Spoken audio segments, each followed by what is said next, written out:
दोस्तों कैसे हैं आप सब। आज मैं अपनी मरियो ले आया हूँ। ये मेरे साथ दोस्त खेलती है और ये 1 से 4 अंडे देती है पूरे एक दिन में।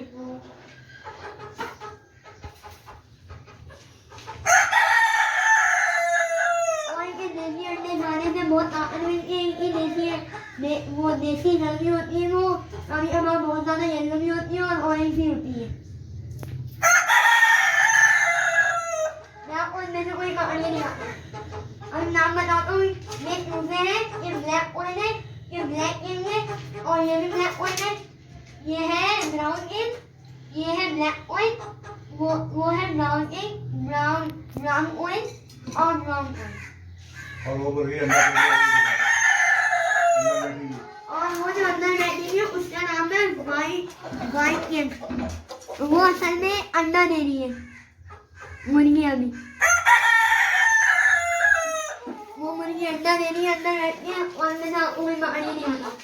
मैं अपने प्यारे दोस्त को बताता हूँ। ठीक है।